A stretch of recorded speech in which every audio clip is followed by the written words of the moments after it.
Hi there, my name is Allison Anders, and I just graduated from college 1 year ago. Cinema arts. Yay me! Sorry. Okay, I'm not looking to waste your time. Do you know we've been labeled Generation Debt just because we have to go into so much debt to get a college degree? Previous generations did not have to do it like this. And they didn't have credit cards available all over campus. It's like we've been stuck with the bill, and that's why I'm making this project. I don't want you to get debt slapped. How do you get debt slapped? You are debt slapped when your college experience suffers. Your grades, your fun, your options. You're also debt slapped when you take on so much debt that you're setting yourself up for real drama after school. Just so you know, I'm not anti-student loan or anti-credit card. I just want you to know what's up so that you can make fully informed decisions. Otherwise, you're making somebody rich, and it won't be you. Well, I think first of all, it's pretty ridiculous considering that a lot of kids here, they don't have jobs, so they're automatically they're trying to sell debt to these people in hopes that later on they can reap profits from. Well, there's a lot of marketing, especially right at the beginning of the year. They're giving away free t-shirts, or you can get $50 gift card or whatever. You know, when you're buying stuff online. All that. So I don't know how they get my information. I walk up there and I'm like, hey, is that a free Frisbee? And they give you one thing, like a free blanket or a free pillow or something, and then they send you stuff for the next year and a half. Did you know millions of dollars are spent on market research to get to know you? U.S. college students spend over $50 billion a year on entertainment. It's a gold mine. It's an oil reserve. It's an old growth forest. We are the most marketed to group in the history of the world. According to the Frontline report, The Merchants of Cool, a typical American teenager processes 3,000 discrete advertising messages a day. An 18-year-old would have already watched 10 million discrete advertising messages in his or her lifetime. And beyond that, young adults consume massive quantities of entertainment media. All this marketing, advertising, and entertainment media promotes a certain lifestyle. A lifestyle of conspicuous consumption. Consume, buy it now, live for today. I mean, think about it. How much of our media tells us to buy less? We've transformed from a producing or manufacturing economy to an economy of consumption. We've moved from the factories to the malls. And into this economy based on consumption and culture of consuming, credit cards and student loans step in. Live for today and use your student loans or credit cards to do it. Prior to 2009, credit card companies had free rein to solicit to students on campus. Everywhere I went, credit cards. Credit cards were everywhere. I mean, I couldn't walk across campus without somebody coming up offering me a free t-shirt to sign up for their credit card. And that free t-shirt cost me thousands of dollars. In 2009, after student and public outcry, the Credit Card Act was passed, restricting the marketing practices of credit card companies such as tabling. Brian's talking about tabling, which is normally done by student organizations. Recently, credit card companies have started using the practice as well. But instead of staffing the table with a credit card representative, they use your fellow students. Tabling is now restricted. However, there are loopholes in the law, and companies are unleashing new marketing tactics on a fresh crop of students. You buy something at the bookstore, it places an advertisement in your bag. That's how I signed up for my first one. I needed to buy a computer, so I signed up for a credit card. Got a $1,000 computer. Because I had a credit card to my name and I kept getting these things and I was like, wait a second, they told me that this wouldn't activate, but it did. Credit card companies were banned from giving tangible gifts on campus, such as free t-shirts, so they moved on to intangible gifts, such as coupons, discounts, and points. They were restricted from marketing credit cards on campuses, so they started to market credit cards on well-traveled paths off campus, or they shifted their marketing efforts online. Here's an analogy. Having a lot of debt is like getting ready for a race and then shooting yourself in the foot right before you start. I'd love to say, worry about your debt later when you're established and you have a job, but I can't, because by then the damage might be already done. So it was near the end of the quarter and I ran out of money.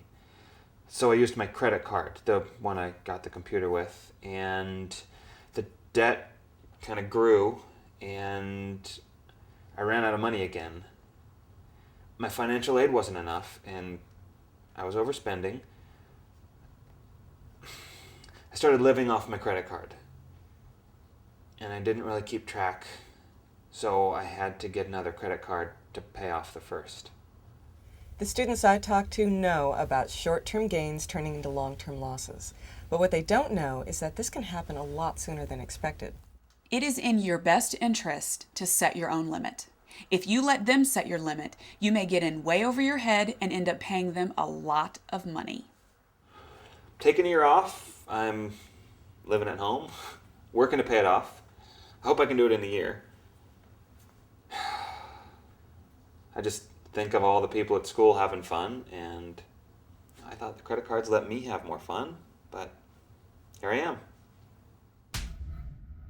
1 out of 10 students will not graduate college because of credit card debt. And when I talk to groups, I say, look around, and 1 out of every 10 students here will not graduate simply because of credit card debt. They're like a shovel to like dig a hole in your future with. And then they have financial incentives. If I can get a friend to open a checking account, then we both get $25 from the bank. Or they like talked me into getting a college account, and it just ended up screwing me over, so I had to close it and then open an account in another bank because they wouldn't leave me alone. But that didn't work as far as paying for school, so whatever. Because of the economy, we're facing unique pressures. And the rules of the game have vastly changed. Going into debt to get a college degree has not always been the case.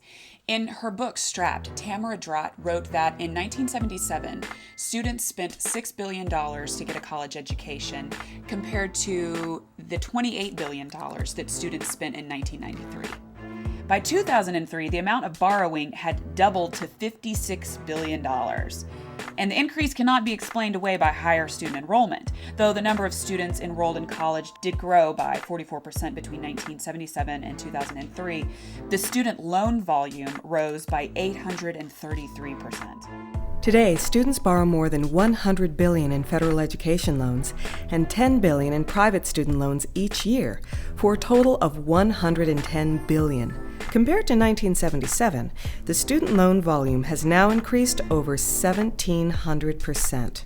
The increases can be explained by the rising cost of a college education and worse student aid packages. College education has been called a luxury price necessity. It is the fastest rising consumer good and has nearly doubled in price in the last decade. To make matters worse, student aid packages have seen a decline in government-backed grants and subsidized loans. This means that more students have to take out more expensive loans from private lenders. Society has seen a debt explosion as well. At least two things happened to contribute to the debt explosion. First, the lending industry was deregulated.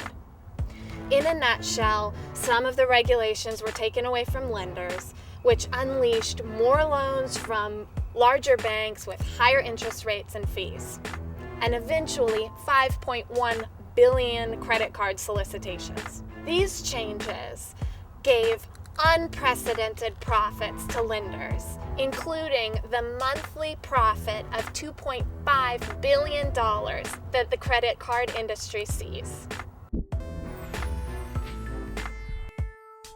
The cost of basic expenses, housing, healthcare, education, transportation, have increased. And since the 1970s, incomes have decreased or stayed the same. During the 1950s to the 1970s, people made more in relation to the cost of basic expenses.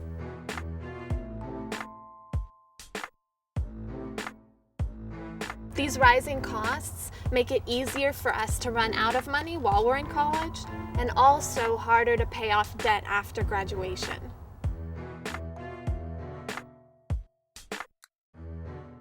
Yeah, I did my undergrad at Stanford, and I was really inundated with a lot of materials that came a lot through the mail.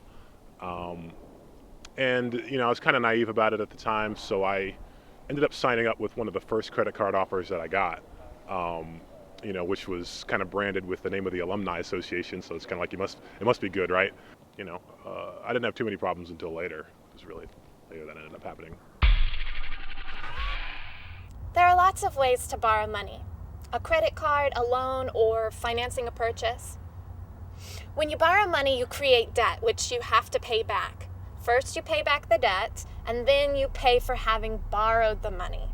This is different than paying with cash, a check, or your debit card, which is connected to your bank account. With these payment methods, you don't have to pay for having borrowed money, which is cheaper. Let's say Brian has $5,800 in credit card debt with a 27.99 APR, which is pretty high. If he pays a minimum payment, it will take him over 27 years and he'll pay out over $25,000 just to pay off that $5,800. And that assumes that he doesn't buy anything else or have his interest rate increase or receive late or over the credit limit fees. Today's undergraduate college student graduates with about $25,000 worth of student loan debt. Graduate students have about $50,000 worth of debt.